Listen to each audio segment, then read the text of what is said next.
South ఇండియాలోనే అతి తక్కువ ధరలకి రత్నాలనందించే ఏకైక సంస్థ 6JVR.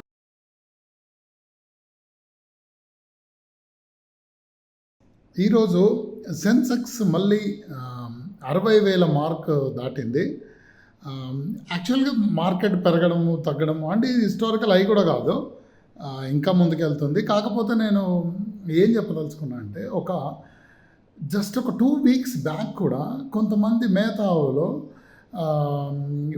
రిసెషన్ వచ్చేస్తూ ఉంది, యుఎస్లో రిసెషన్ వస్తూ ఉంది, డాలర్ రేటు పెరిగిపోయి రూపీ పడిపోతూ ఉంది, మన దేశం శ్రీలంక లాగా అవుతుంది, ఇలాంటివన్నీ మాట్లాడుతూ ఉన్నారు.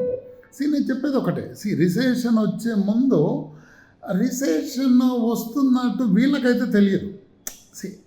దాని సైన్స్ ఇప్పుడు డెఫినేషన్ ఆఫ్ రిసెషన్ ఏంటి? ఒక 2 quarters జీడిపి తక్కువ ఉంటే రిసెషన్ వచ్చినట్టే, 2 quarters కంపెనీ రిజల్ట్స్ బాగాలేకుండా కంపెనీ రిసెషన్ వచ్చినట్టే. But that's a funny definition. ఎందుకంటే 2 quarters కాదు, 4 quarters కూడా లాసుల్లో ఉండి 5వ quarter లాభాలకు వచ్చే కంపెనీలు ఉన్నాయి, జీడిపి కూడా రీబౌండ్ అయిన సందర్భాలు ఉన్నాయి. సో ప్రతిదీ రిసెషన్ కాదు. 2008 తర్వాత రిసెషన్ గురించి మాట్లాడడం ఎక్కువైంది. ఇలాంటి వాళ్ళు ఏంటంటే మెయిన్గా ఎవ్రీ మంత్ క్వార్టర్ వీళ్ళు ఎవ్రీ టైం రిసెషన్ వస్తుంది, దేశం సర్వనాశనం అవుతుంది, ఆర్థిక స్థితి బాగాలేదు, ఇలాంటివన్నీ చెప్తూ ఉంటారు అన్నమాట. అంటే వీళ్ళు ముందుకెళ్తుంది అనేదాన్ని అసలు నమ్మరు, దేశం ముందుకెళ్తుంది అనేదాన్ని. సో ఇప్పుడు వరల్డ్ వైడ్గా మార్కెట్స్, యూరోపియన్ మార్కెట్స్ కావచ్చు, యుఎస్ కావచ్చు, మన ఇండియన్ మార్కెట్స్ కూడా సడన్గా బుల్ సెంటిమెంట్ స్టార్ట్ అయిపోయింది, మార్కెట్లు పెరుగుతూ ఉన్నాయి. సో ఒక 2 వీక్స్ బ్యాక్ ఇప్పటికి ఏం మారిందంటే ఏమీ మారలే, ఒక సెంటిమెంట్ మారింది. సో అది మనం అర్థం చేసుకోవాలి.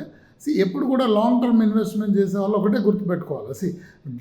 క్రూడ్ ఆయిల్ ప్రైజులు పెరుగుతూ ఉన్నాయి, పెట్రోల్ డీజిల్ ప్రైజులు పెరుగుతూ ఉన్నాయి, జియో పొలిటికల్ టెన్షన్, ఇలాంటివి ఎప్పుడూ ఉంటాయి. ఇవి ఎప్పుడు పోవు, ఇవన్నీ పోయిన తర్వాత ఇన్వెస్ట్ చేద్దామంటే ఎప్పటికీ చేయలేము. క్రూడ్ ఆయిల్ రిస్క్ ఎప్పుడూ ఉంటుంది, ఫారెక్స్ రిస్క్ ఉంటుంది, అలాగే జియో పొలిటికల్ టెన్షన్స్ ఉంటాయి. ఈరోజు రష్యా ఉక్రెయిన్ ఉంది, రేపు పొద్దున ఇంకా ఇజ్రాయెల్ పాలస్తీనా ఉండొచ్చు, రేపు పొద్దున ఇంకేదైనా ఉండొచ్చు, ఇవన్నీ ఉంటానే ఉంటాయి.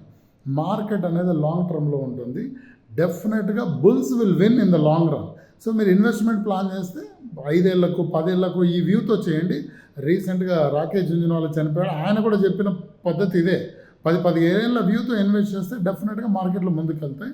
రానున్న రోజుల్లో నిఫ్టీ 1,00,000కి వెళ్ళే రోజులు కూడా చూస్తాం మనం. నెక్స్ట్ 10-15 ఇయర్స్లో అది కూడా జరగవచ్చు.